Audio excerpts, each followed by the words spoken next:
Hi, I'm Nehf. I'm a thoroughbred trainer here at Santa Anita Park in Southern California. We're going to take a look at Nyquist, 2-year-old colt, probably the best in Southern California and one of the best in the country right now. He just won the Frontrunner Stakes here at Santa Anita.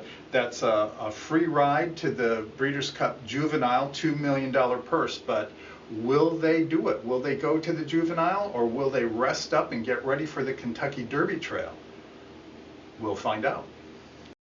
And here comes trainer Doug O'Neill and his 2-year-old colt Nyquist, number 4, on their way over to the paddock for the 1 1/16 Frontrunner Stakes. Nyquist won the Del Mar Futurity on September 7th, and in the 19 days since, he has had no fast workouts, or breezes as we call them. So he's been taking it easy and getting rested up for this race. Let's take a look at Nyquist's body condition here, and I'd say it's basically faultless. In the top picture, American Pharoah is seen just after his defeat in the Travers Stakes. He's really tight. You can see every muscle on his body. He has no extra body fat whatsoever. Look at the base of his neck, his shoulder, you can count his ribs. As I said in a previous video, research has shown that these horses need a little bit of extra body fat on board. Otherwise, their physiology says we're out of reserve, so we're going to shut down a little bit early and keep some of that glycogen that's stored in the muscles. In the lower photo, you see Nyquist with good muscle definition in the shoulder. You can just barely see some of his ribs. So he's looking pretty good in terms of the body fat that he's got on board.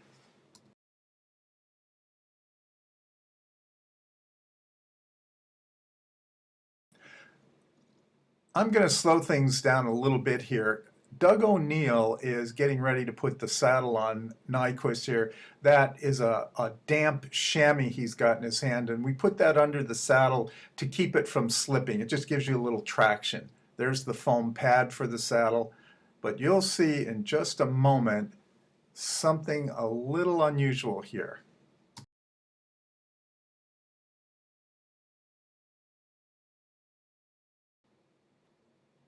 What in the heck is that?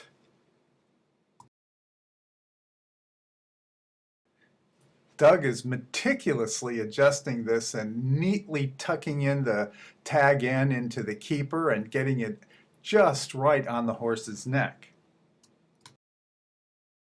Here's a better picture of it. It looks like just a loose leather strap draped around the horse's neck. It's not attached to anything at all. The only thing I can imagine it would be useful for is if Mario Gutierrez, the jockey, is breaking from the gate, he can grab onto that instead of holding onto the horse's mane. So maybe Nyquist has a problem with grabbing his mane.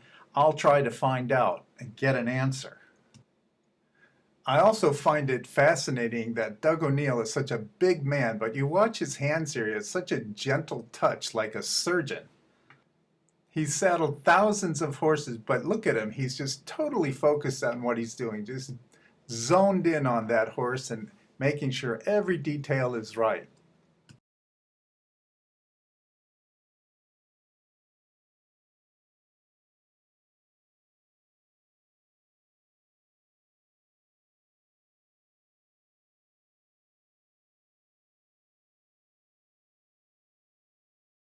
And here comes the field for the 2016 running of the Frontrunner Stakes. Get a look at the competition. There's Gary Stevens on Simon Callahan's colt, and number 3, number 4, there is Nyquist with Mario Gutierrez. And here comes Martin Garcia on Mount Veeder, Bob Baffert's horse. Well, he was on him, now he's not.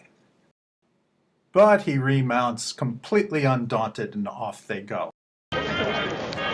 And if you look closely here in Baffert's right hand, I think you can see some Velcro that he'll be using to keep Martin in the saddle there. So now let's see if this race is going to help or hurt Nyquist. in the event that he goes into the Breeders' Cup Juvenile 5 weeks away on Halloween weekend. At first glance, I would think this was a fairly easy workout for Nyquist because the time was quite slow. The first quarter went in 23.04 seconds. Now remember our 12-second standard for speed. That's, if it's a little faster than 12 seconds per eighth of a mile, that's harder work. If it's under 12 seconds, that's a relatively slow pace, a little easier for them. So the first quarter mile went in 23.04 seconds. So a little fast, but not unreasonable. A lot of times these first quarters will go in around 22 seconds. The second quarter went in 23.97, so they slowed it down a little bit, and that's close to a nice, smooth, easy pace. The third quarter went in 25.46, so they slowed down considerably. And the fourth quarter, 25.89, a little bit slower yet. And they finished in the final 16th, 6.53 seconds, so almost 7 seconds. And 6 seconds would be standard. So they really slowed down quite a bit. In fact, an hour and 45 minutes later, on the same track under the same hot sun, the 2-year-old fillies went the same distance a full second faster. Nonetheless, it was in the high 90s, and Nyquist had to really bust his butt to get to the wire first. I don't believe this was just an easy race that got Nyquist a little more fit and prepared for the Breeders' Cup Juvenile. I think this took something out of him. And consider this, only one colt that has won the Breeders' Cup Juvenile has gone on to win the Kentucky Derby. And that horse was Street Sense in 2006.